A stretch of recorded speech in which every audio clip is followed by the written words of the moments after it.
नमस्कार, स्वागत आप सभी का आपके अपने बिब्लियोफाइल के इस टेक्निकल प्लेटफॉर्म के ऊपर। आज हम हैं अपनी जो सीजीएल की रेगुलर टेस्ट सीरीज है उसका पेपर नंबर 025851 851 नंबर का जो पेपर है उसके सॉल्यूशन को लेकर। जैसा कि हमें मालूम है कुल प्रश्नों की संख्या 25 होती है। तो चलिए चेक करते हैं प्रश्नों को कि सवाल के साथ दिमाग में थॉट क्या आनी चाहिए, अप्रोच का तरीका क्या होना चाहिए, या कौन से सवालों को हमें हाईलाइट करके चलना है। इन सब बातों को डिस्कस करते हैं। तो सबसे पहले बात करते हैं सवाल नंबर 1 की। क्वेश्चन नंबर 1 कोडिंग डिकोडिंग का सवाल है, बेस्ड ऑन नंबर्स का सवाल है। तो जब भी हम इस वैरायटी के सवाल करते हैं सबसे पहले क्या करते हैं, जो लेटर्स हैं उनकी पोजीशन को लिखते हुए चलते हैं। तो पोजीशन में लिखता हूँ 2, 12, 9, 14, 11। सवाल बेहतरीन है, हाईलाइट करके चलना है इसको। इसमें देखो क्या किया है, सबसे पहले जो ओड पोजीशंस है 1, 3, 5, इस पोजीशन के जो लेटर्स हैं इनकी पोजीशन का यहाँ पर सम किया है। तो हम सम किसका करेंगे, 2 + 9 + 11 जो कितना हुआ 22। उसके बाद जो सेकेंड और फोर्थ जो इवन पोजीशन है उसका सम किया है। तो इवन पोजीशन का सम कितना आया 26। तो 2 है ओड पोजीशंस के लेटर्स की पोजीशन का सम और इवन की जो पोजीशन है उनका सम। तो यहाँ देखो 1, 12, 12 सबसे पहले इनका सम किया तो कितना आया 13, और ये इवन पोजीशन पर एक ही लेटर है तो कितना आया 12 है। यहाँ बात करें देखें 5, 25, 5 और 19, ओड पोजीशन पे ई और ई है तो दोनों का सम कितना आएगा 10 यहाँ पर, और इवन पर है वाई और एस तो इनका सम कितना आ जाएगा 44। तो थर्ड ऑप्शन मेरा राइट आंसर होगा। अगले प्रश्न की तरफ चलते हैं। अगला सवाल है, 4 वर्ड्स है मेरे पास, हेप्टागन, ऑक्टागन, नैनो और हेक्सागन। इनको मुझे एक सीक्वेंस के अंदर क्या करना है, अरेंज करना है। तो देखो षटभुज का मतलब 6 भुजाएं, 8 भुजाएं, 7 भुजाएं और 9 भुजाएं। तो सबसे पहले क्या आएगा हेक्सागन, मतलब पोजीशन 4 और 4। उसके बाद हेप्टागन 1 तो ये एलिमिनेट हो जाएगा यहाँ से। उसके बाद ऑक्टागन एंड नैनो। तो ऑप्शन थर्ड क्या होगा मेरा यहाँ पर राइट आंसर होगा। अगले प्रश्न की बात करते हैं। अगला सवाल है नंबर सीरीज का सवाल है, और देखो सारे नंबर क्या है स्क्वायर क्यूब की फॉर्म में विजिबल है। तो देखो हमने क्या चेक किया यहाँ, ये 6 का क्यूब है, ये 5 का स्क्वायर है, ये 4 का क्यूब है, 3 का स्क्वायर है, 2 का क्यूब है और 1 का स्क्वायर है।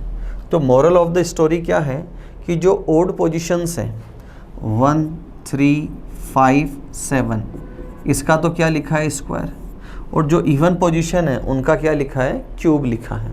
तो ऑप्शन बी क्या होगा मेरा यहाँ पर राइट आंसर होगा। अगले प्रश्न को डिस्कस करते हैं। नेक्स्ट सवाल है एरिथमेटिक का सवाल है, अच्छा सवाल है, थोड़ा सा कॉमन सेंस का ही है, नथिंग एल्स। सवाल कहता है अरविंद अपने मासिक वेतन का आधा हिस्सा अपनी पत्नी को घरेलू खर्च के लिए देता है।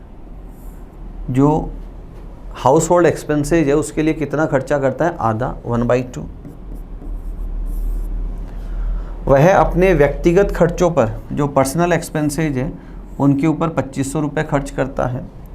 वह अपने मासिक वेतन के 3/7 भाग की प्रति माह बचत करता है। तो 3 हिस्सों में तोड़ा। पहला हाउस होल्ड एक्सपेंसेज जो उसने पत्नी को दिया खर्चा, 2500 रुपये की उसने पर्सनल एक्सपेंसेस किए, और 3/7 उसने क्या की सेविंग। और ये सारा का सारा किसके बराबर है, उसके जो मंथली इनकम है उसके बराबर। तो मंथली इनकम कितनी हुई उसकी, जो टोटल सैलरी है, टोटल जो सैलरी है वो किसके बराबर है, आधा तो उसने किसको दिया, पत्नी को सैलरी का, प्लस पर्सनल एक्सपेंसेज कितना, प्लस 3/7 उसने क्या किया सेविंग की। ये सारा का सारा किसके बराबर है, उसकी टोटल सैलरी के बराबर है। तो यहाँ क्या किया, नेक्स्ट स्टेप हमने ली, salary minus household expenses minus saving equals to कितना आया 2500। अब यहाँ एलसीएम लूँ मैं 14, तो 14s minus 7s minus 6s equals to 2500, तो ये 13, तो s अपॉन 14 इक्वल्स टू 2500, तो s सैलरी इक्वल्स टू कितना होगी 0 0 0 और 35, तो उसकी टोटल सैलरी कितनी हो जाएगी 35,000 यहाँ पर क्या होगी सैलरी होगी। इक्वेशन है आपके सामने देख सकते हैं। सैलरी का 1/2 भाग हाउस होल्ड एक्सपेंसेज है, 2500 पर्सनल एक्सपेंसेज है, 3/7s क्या उसकी सेविंग है। तो ये मैं इस तरफ लेके जाऊँ तो किस में कन्वर्ट हो जाएंगे माइनस में, तो salary minus household expenses और ये उसकी सेविंग है, ये किसके बराबर है 2500 रुपये के बराबर है। आगे सोल्व किया तो टोटल सैलरी कितनी आई 3500। अगले प्रश्न की बात करते हैं। नेक्स्ट सवाल देखें। सिलॉक्स का सवाल है, 3 स्टेटमेंट है। Some papers are buttons, some papers are buttons, all papers are flowers, all papers are flowers and all buttons are stems, all buttons are stems। Conclusion की बात करें, सबसे पहला कंक्लूजन है फ्लावर और स्टेम के बीच।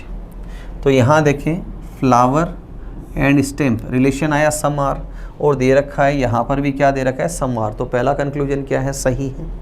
सेकेंड है बटन और फुल, तो ये फ्लावर और ये बटन अगेन सम आर, ये भी सही है। तो निष्कर्ष पहला और दूसरा दोनों ही सही है, तो ऑप्शन बी क्या होगा मेरा यहाँ पर राइट आंसर होगा। अगले प्रश्न की तरफ चलते हैं।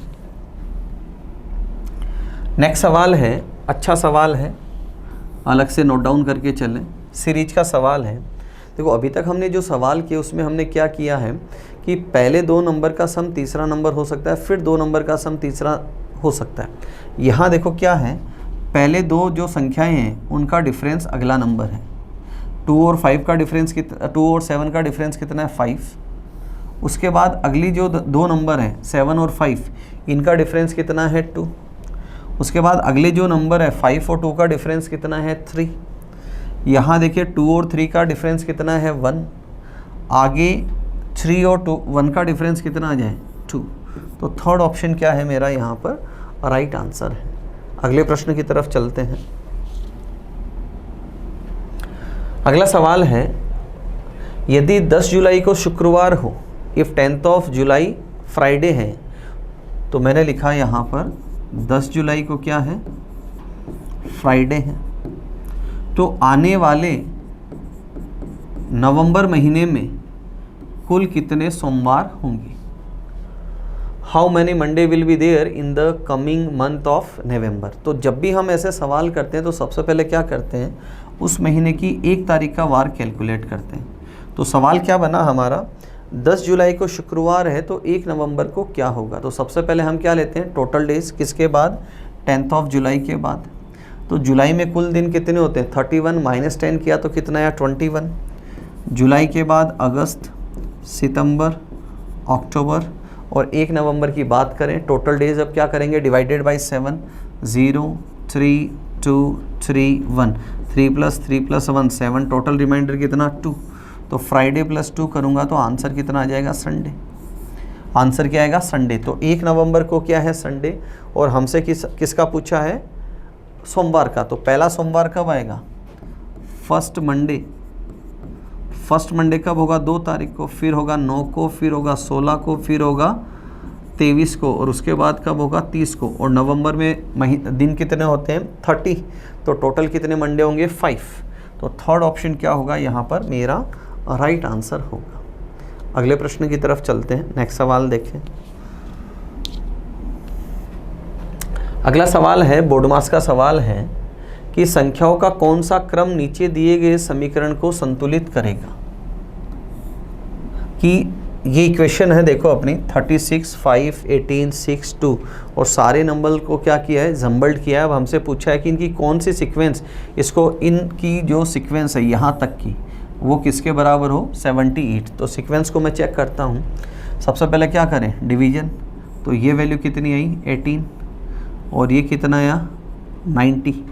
तो आगे क्या लिखा, 90 माइनस 18 प्लस 6, सम किया 96 माइनस 18, तो वैल्यू कितना ही मेरी 78। मतलब जो फर्स्ट है वही क्या है यहाँ पर राइट आंसर होगा। अगले सवाल की तरफ चलते हैं, नेक्स्ट सवाल देखें। अगला सवाल है, सहारा एक मरुस्थल है, डेजर्ट है, जो कहाँ है, अफ्रीका के अंदर है। तो ऐसा ही एक रिलेशन मुझे बताते हुए चलना है।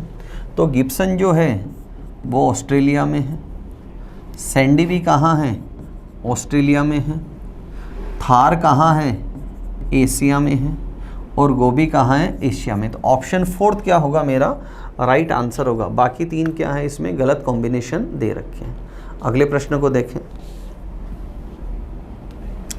अगला सवाल है, 4 अक्षर समूह है, ऑड वन आउट का सवाल है। 3 इसमें क्या है, कोई ना कोई एक सीक्वेंस बनाते हैं। तो अगर मैं F से H जाऊं तो +2 है, और H से N जाऊं तो यहाँ क्या है, +6 है। या दूसरा मैं ये बोल सकता हूँ, इन दोनों का सम क्या है, N के बराबर है। फर्स्ट 2 जो लेटर है उनका सम किसके बराबर है, N के बराबर। अब यहाँ देखो डिफरेंस की बात करें, +4 +2, तो डिफरेंस पे तो मामला सेट नहीं हो रहा है। और दूसरा देखो यहाँ पोजीशन है कितना, 6, और यहाँ कितना 8, और ये क्या है 14। तो इन दोनों का सम इसके बराबर है। यहाँ 4 और 12 है, इक्वल्स टू 16, परफेक्ट है। यहाँ 10 और 16 ये किसके बराबर है, 26। यहाँ 13 और 17 ये 30। तो B क्या होगा, यहाँ पर एलिमिनेट हो जाएगा। बाकी 3 के अंदर पहले 2 लेटर्स हैं, उनकी पोजीशन का सम 3rd के बराबर है। अगले प्रश्न की तरफ चलते हैं। नेक्स्ट सवाल है, एनालॉजी का सवाल है, ग्रुप डिटर्मिनेशन का सवाल है। देखो 3 और 6 और इससे क्या बनाया है, 30 बनाया है। क्या बनाया है, 30। तो देखो एक तरीका तो मैं क्या अपना सकता हूँ कि 3 से 6 कैसे बने, इंटू 2 कर दूँ, और 6 से 30 कैसे बने, इंटू 5 कर दूँ। और यहाँ कंक्लूजन क्या निकाला मैंने कि इससे जो छोटा है -1 करके मैंने मल्टीप्लाई किया है, और 6 - 1 किया तो कितना आया 5, उससे मैंने मल्टीप्लाई किया है। एक सीरीज़ मेरी ये बैठी यहाँ पर, मैं चेक करता हूँ पॉसिबल है आगे। तो 4 से छोटा क्या है, 3, 4 3 जा 12 है, और इससे छोटा कितना है 11। 11 इंटू 12 करते तो परफेक्ट आता है कितना, 132। अगर यहाँ करूँ तो इंटू 1 करूँ तो ये गलत है, इंटू 4 करने पे सही है, और यहाँ 19 करूँ तो ये वैल्यू नहीं आ रही है, और यहाँ इंटू 3 करूँ तो नहीं। तो पहला ऑप्शन क्या है, मेरा राइट आंसर है। किया क्या हमने, जो पहला नंबर है उसको एक छोटे नंबर से मल्टीप्लाई किया है, जैसे 3, और 3 इंटू 2 किया तो कितना आया 6। इसको भी एक छोटे से मल्टीप्लाई किया है तो 6 5 जा कितना आया 30। तो इस सॉल्यूशन के बिहाफ पर फर्स्ट ऑप्शन क्या है, मेरा राइट आंसर है। अगले प्रश्न की तरफ चलते हैं। अगला सवाल है, ब्लड रिलेशन का सवाल है। B is the only son of A। B A का इकलौता पुत्र है, ये A है, और इसका बेटा कौन है, B। C D की माता है, C is mother of D। C माता है किसकी, D की। A C की माँ है, A is mother of C। A mother है किसकी, C की, और C की संतान कौन है, D। बताइए कि B का D से D कॉल करेगा, क्यों, क्योंकि D से पूछा गया है। D कॉल करे किसको, B को। तो ये मम्मी, और ये मम्मी का भाई, और मम्मी का भाई कौन होता है, मामा, मैटरनल अंकल। ऑप्शन B क्या होगा, मेरा यहाँ पर राइट आंसर होगा। अगले प्रश्न की डिस्कस करते हैं। देखो अगला सवाल है, रैंकिंग ऑर्डर का सवाल है। 20 व्यक्तियों की पंक्ति में मोहन का स्थान ऊपर से, ऊपर मतलब लेफ्ट से 10वां है, जबकि केशव का स्थान नीचे से, बॉटम मतलब राइट हैंड से 15वां है। दोनों के मध्य कुल कितने लोग हैं। तो कंसेप्ट क्या कहता है, जब सम ऑफ पोजीशंस टोटल से ज़्यादा हो। क्या कहा मैंने? इफ़ सम ऑफ पोजीशंस, स्थितियों का योग इज़ ग्रेटर देन टोटल, तो हम क्या करते हैं, दोनों का जो डिफरेंस होता है उसमें से 2 माइनस करते हैं। तो यहाँ सम ऑफ पोजीशंस कितना है? 25, टोटल कितना है? 20, दोनों का डिफरेंस आया 5, -2 करूँ तो आंसर कितना आएगा? 3। तो दोनों के मध्य कुल कितने लोग हैं? 3 लोग हैं। अगले प्रश्न की तरफ चलते हैं। अगला सवाल है कि क्लॉक का कोड ये है, तो बताइए वॉच का कोड क्या होगा। तो देखो क्या है, C को C लिखा है फर्स्ट लेटर को, इसका मतलब W को W लिखा जाएगा। उसके बाद L से N अगर मैं जाऊं तो +2 है, तो यहाँ अगर मैं +2 करूं तो लेटर आ जाएगा C। फिर O से S अगर मैं जाऊं तो +4 है, और यहाँ अगर मैं +4 करूं तो लेटर आ जाएगा X। और C से अगर मैं I जाऊं तो +6 किया गया है, और +6 करूं तो यहाँ भी क्या आ जाएगा? I। और उसके बाद K से अगर मैं S जाऊं तो यहाँ +8 है, तो यहाँ मैं +8 करूं तो यहाँ आ जाएगा P। तो आंसर क्या आया? WCX IP। ऑप्शन थर्ड क्या होगा मेरा यहाँ पर? राइट आंसर होगा। अगले प्रश्न की बात करते हैं। अगला सवाल है ऑस्ट्रेलिया सिडनी। तो सिडनी कहाँ है? ऑस्ट्रेलिया के अंदर है। एम्स्टर्डम यहाँ पर सेपरेट हो जाएगा, तो ऑप्शन ए क्या होगा मेरा? राइट आंसर होगा। अगले प्रश्न की बात करते हैं। अगला सवाल है फिलर बेस्ड सवाल है, सीरीज का सवाल है। जब भी हम ऐसे सवाल करते हैं तो सबसे पहले क्या करते हैं? काउंटिंग ऑफ लेटर्स करते हैं। तो यहाँ लेटर्स की काउंटिंग देखें, 1 2 3 4 6 8 10 12 14 16 18 20 एंड 1 21। अब 21 में पेयरिंग या तो 3 लेटर की होती है या 7 लेटर की पेयरिंग होती है। अगर मैं 3 लेटर्स की पेयरिंग करूं, 3 3 3 अगेन 3 3 एंड 3। अब हर एक ग्रुप में 3 लेटर्स हैं, इनको चेक करते हैं। देखो कंपेयर करते हैं। A स्पेस C, तो एक रोटेशन जा सकता है A B C, और उसके बाद वापस क्या आना चाहिए? यहाँ पर A आना चाहिए। तो ये तो यहाँ पर बैठ नहीं रही व्यवस्था। सेकेंड लेटर की अगर मैं कंपेयर करूँ तो देखो B स्पेस A और यहाँ A, तो 2 जगह लगातार A है। देखो सेकंड पे A है, तो यहाँ भी सेकंड पे क्या आना चाहिए और यहाँ भी क्या आना चाहिए? A। जबकि दिया हुआ क्या है? B। तो मतलब 3 लेटर का अरेंजमेंट यहाँ पर नहीं बैठ रहा। तो हम कितने का अरेंजमेंट करते हैं? 7 लेटर्स का ग्रुप बनाते हैं यहाँ पर। तो 7 में देखो 3 6 and 3 6 and 1 7, again 3 6 and 1 7, 3 6 and 1 7। तो फर्स्ट पोजीशन देखें आप, A और यहाँ भी क्या आ जाए? A। क्या है यहाँ पर? A। मतलब फर्स्ट और सेकंड दोनों ग्रुप के अंदर फर्स्ट लेटर सेम है, तो थर्ड में भी क्या आना है? यहाँ पर सेम आना है। नेक्स्ट देखो, अगर मैं सेकंड लास्ट की कंपैरिजन करूँ, यहाँ B है, यहाँ B है, तो यहाँ भी सेकंड लास्ट पे क्या आएगा? B आएगा। मतलब कहीं ना कहीं तीनों के तीनों ग्रुप्स क्या हैं? सेम है, डिट्टो है। यहाँ देखें आप, सेकंड B है, तो यहाँ मैं B फिल कर सकता हूँ, फिर यहाँ B फिल कर सकता हूँ। राइट से चलूँ तो देखो थर्ड पे A है, यहाँ थर्ड पे A आ जाए, यहाँ थर्ड पे A आ जाए। फोर्थ पे देखो A है, यहाँ भी A दे रखा है, यहाँ भी फोर्थ पे क्या आ जाए? A।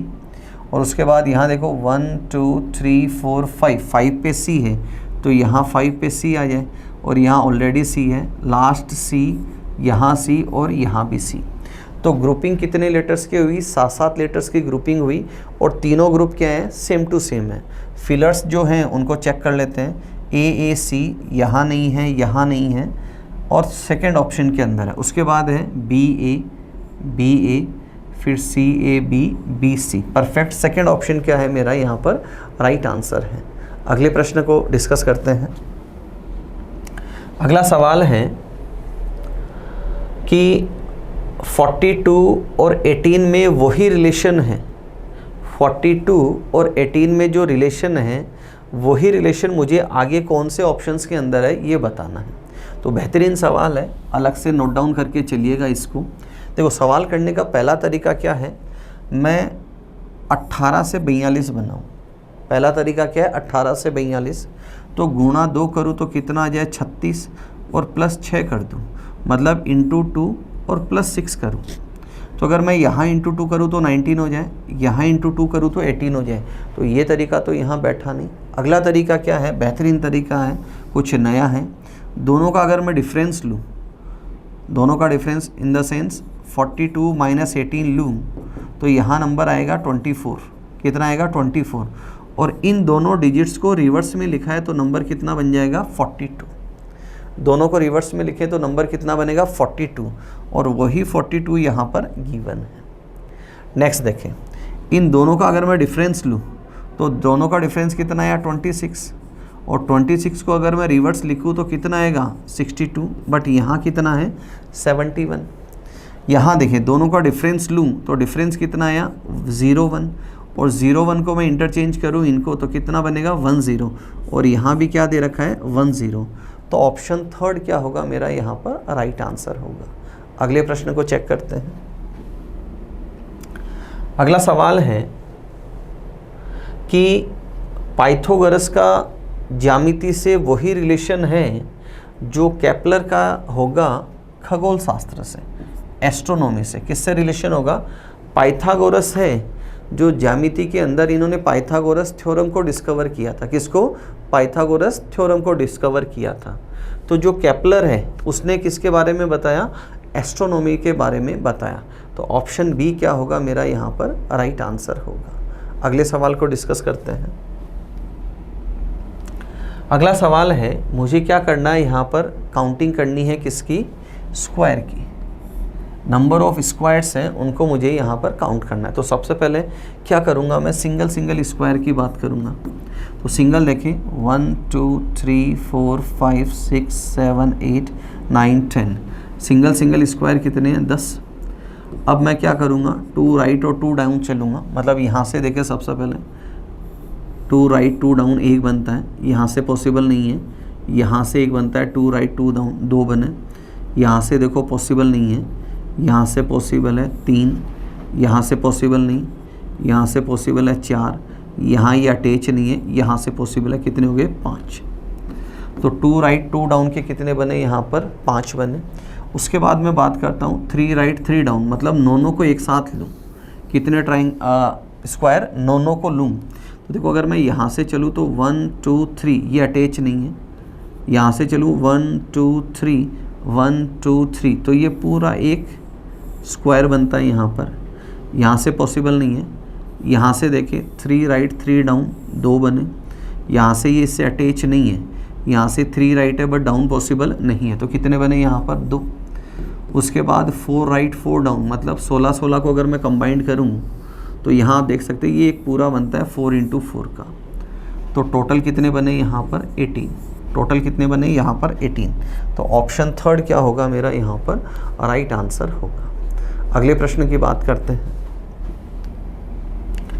नेक्स्ट सवाल है, ऑड वन आउट का सवाल है और मुझे बताना है जो इसमें मैच नहीं करता है। काफ़ी बेहतरीन सवाल है ये भी, इसको भी अलग से नोट डाउन करके चलिएगा।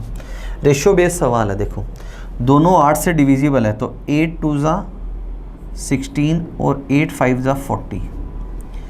यहाँ इसको मैं डिवाइडेड बाई 60 करता हूँ, डिवाइडेड बाई 60, तो 60 2 ज़ा और 60 5 ज़ा।